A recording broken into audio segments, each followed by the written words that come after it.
Sathya Sai Speaks, Volume 4, Chapter 49. No Srama in Ashrama.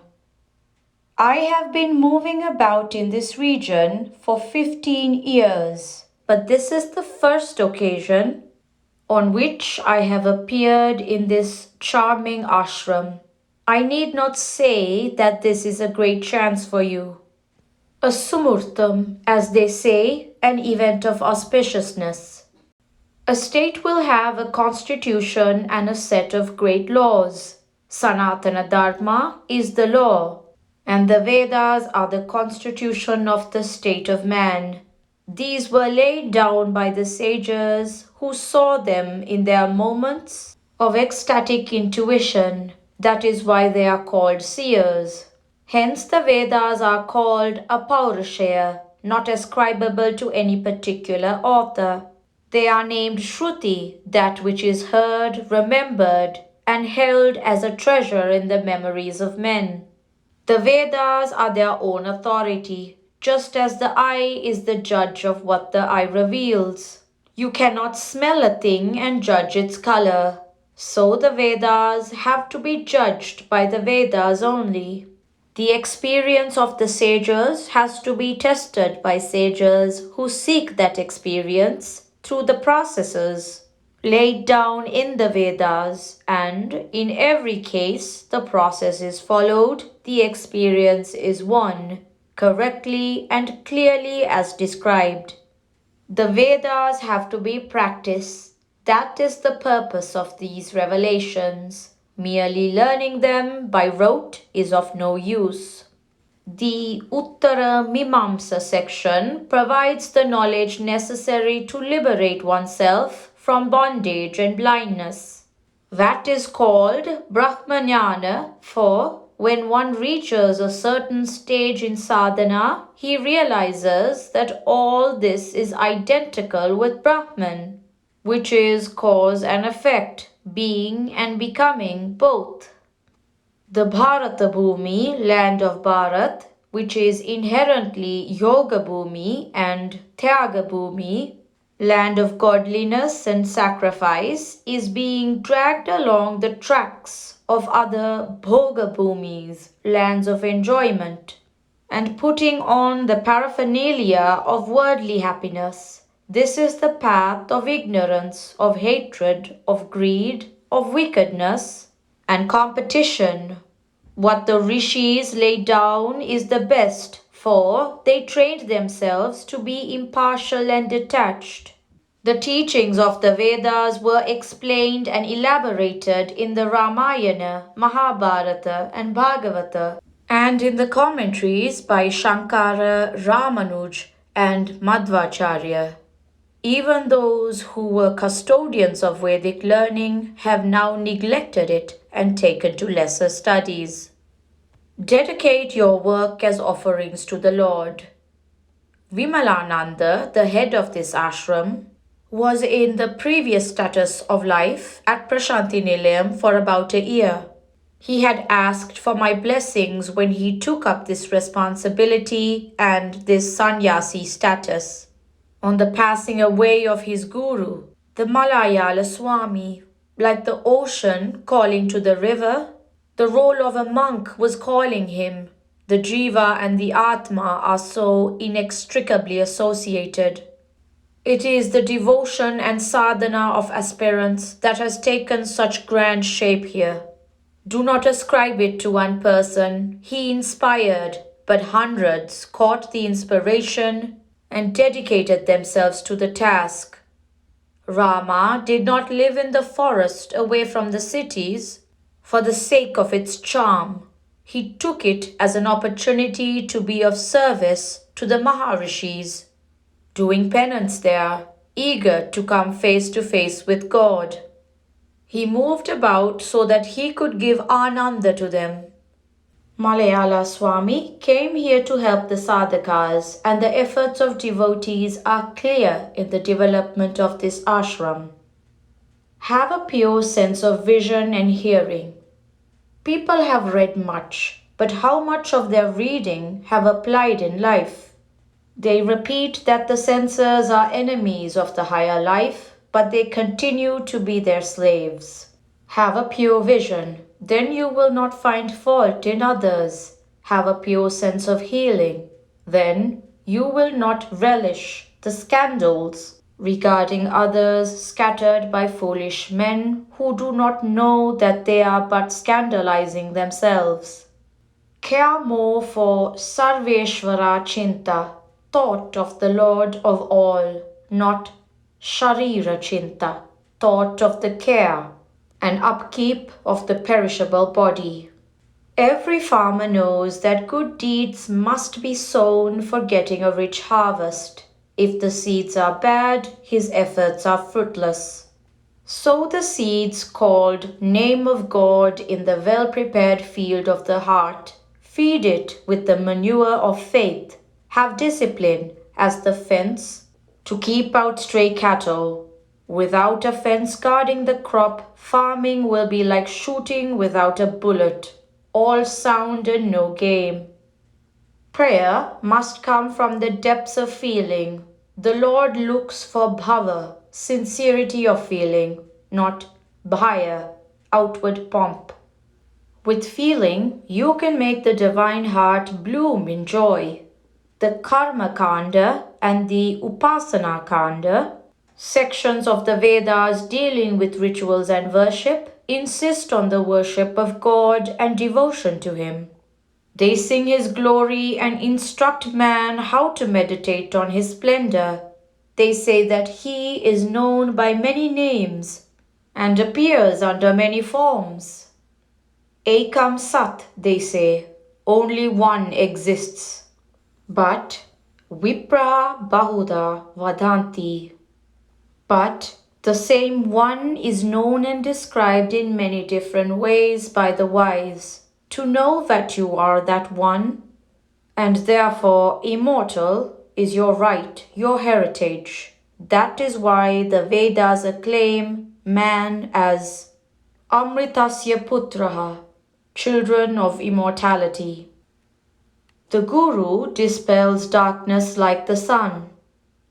Act in conformity with that ancestry, that status. The generality of people are unaware of the glory and grace of God. The Malayala Swami made everyone who came to him understand the real behind the unreal. He had known it by study and sadhana. The Guru is the teacher of Atma Vidya, science of the self. He dispels darkness like the sun. His sankalpa, resolve, is that this ashram must progress in the task of spiritual enlightenment. Vimalananda wrote to me when he was selected to succeed him as the head of this ashram, asking for my blessings. I wrote back, since he has selected you, his blessings will guard and guide you, and you will surely achieve Digvijaya, conquest in all directions. But he was a little nervous, not because he had no faith in the efficacy of the Guru's blessings, but because he had little experience in bearing such burdens. I am glad all those attached to the Malayala Swami and this ashram have strung together their loyalties and prepared a garland for honoring Vimalananda. You have a committee of elders who will also look after the affairs and come to his help. Everyone should be prompted by reverence to the Guru, which means not worshipping his photograph, but acting according to his orders, his commands, his ajna. If you are right on the path laid down by him, then you can march boldly on. Regardless of praise or blame, do not doubt this. Here I must tell you something about myself, like leaving a visiting card here. My task is not merely to cure and console, remove individual misery. It is something far more important. The important task of the mango tree is to produce mango fruits. The leaves, the branches, and the trim of the tree are useful in their own way, no doubt, but the main aim is the fruit. So also from the plantain tree, The fruit is the main gain. The leaves, the edible core of the stem, these are all incidental. So too, the removal of misery and distress is incidental to my mission. Lord's resolve cannot be hindered. My main task is the re-establishment of Vedas and Shastras in the heart of Bharatvarsha and the revival of knowledge about them in the people. This task will succeed. It will not be impeded by any obstacle. It will not be limited or slowed. When the Lord decides and wills, His sankalpa, resolve, cannot be hindered. It will not be hindered. You must have heard people say that mine is all magic, black or white. Well, these people may also say that Krishna lifted Govardhanagiri by means of black magic, or that Rama built a bridge over the sea by black magic. Of course, there is magic in the world, both white and black. But the manifestation of divine power must not be interpreted as magic. Can the crow's egg and the cuckoo's egg be identified as belonging to one class? Magicians play their tricks for earning a livelihood. They use it for worldly fame and wealth. They are based on falsehood and they thrive on deceit and ignorance. This body can never stoop to that level. No, never. This body has come through divine sankalpa, the Lord's resolve to come. That resolve is intended to uphold Satya. Bhagavat sankalpa, God's resolve, is always Sathya Sankalpa, resolve that comes true. Everyone knows the strict discipline of Prashanti Nilayam. The order is, not even a flower is to be brought. Due to ignorance and vicious motives, they do not grasp correctly the nature of Sai Shakti. They interpret it as something else. That Shakti, power, is unlimited. The fault lies in their vision if they cannot see it as it is. There is nothing that divine power cannot accomplish. It can transmute earth into sky and sky into earth. To doubt this is to prove that you are too weak to grasp the grandeur of the universal. Honor the dharma of your profession. I have come to instruct all in the essence of the Vedas, to shower on all this precious gift, to protect and preserve Sanatana Dharma. Each profession has a dharma, a set of moral restrictions and regulations guiding its exercise. If these are honored, then the joy of the participant will go on adding itself, plus, plus, plus. There are differences of innate characteristics, impulses, attitudes, prejudices, excellences, and character tendencies which mark out man from man. You do not treat all mangoes alike and buy them in a lot. Some may be sour. Some small, some big, some tastier, some tasteless, some juicy, some fibrous, etc. You appreciate them by their taste, is it not? You select them according to the species, the jati. Of course, all are equal before the Lord. No one has any special claim for preference, except probably the miserable and the distraught. But in human societies, there must be distinction based on qualification and merit, whether it be intellectual, moral, or spiritual. If all felt that the goal is the same, there will not be faction and fights on the way. The work that each does is important for the whole community. There is no high or low. It is not for this that one has to compete with others, these earthly statuses and superiorities. And inferiorities are tawdry tinsel, temporary pinpricks. Compete with others in the quickness with which you march on to God. Years ago, this place was deserted waste. Today, it has become so full of promise, so rich in spiritual potentiality. How did this happen? how did the plan of Malayala Swami bear fruit? Because he stuck to his ideal. His spiritual authority was respected. Insist on discipline during student life. You must observe strictly the karmas, duties laid down in the Veda, for you are teaching the Vedas here. Men must observe the dharma laid down for them and must be allotted the status they have to be given. Women must be allotted the status allowed for them. Both are the children of God, no doubt. But discipline demands that men and women must be allotted the spheres that are conducive to dharmic life.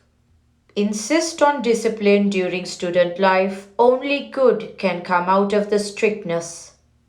Let boys and girls grow as disciplined, self-restrained citizens. That is a greater contribution to the country than a number of well-read but ill-disciplined persons who will plunge society into confusion. Those who are engaged in the game will be so immersed in its hurly-burly that they may not see it whole. The spectator will be able to give better directions for playing the game. So, respect the advice of those who come and see. The Samadhi memorial structure that you have built for your Guru, Malayala Swami, is proclaiming the devotion you have towards him. That devotion must be evident in every act and thought of yours. See that you follow his teachings and demonstrate that you deserve to be known as his disciples by even the smallest act of yours being filled with the love that a true Advaitin will have. The Malayala Swami had saturated his mind in the Gita. He had dedicated himself to the Gita ideal. He placed this ashram on the shoulders of Vimalananda and passed away. Now, all those who revere him must give full support to Vimalananda Swami and see that the Guru's command is fulfilled. The Ajna command should not be neglected or ignored. I have much to speak to Vimalananda Swami, taking him apart. So I shall stop now. I am happy that I came to this place and shared my Ananda with you all. I changed the program for today and came here in order to meet you and Vimalananda Swami. Vyasashram, Yerpedu, December 17th, 1964. Good conduct has to be the main key to life of men. It is the way of living the path of virtue that keeps one in the memory of people long after death. If it is not the virtuous way, the person is as good as dead. It is often declared that knowledge is power. No, character is power. Nothing can be more powerful on earth than character. Sri Sathya Sai Baba.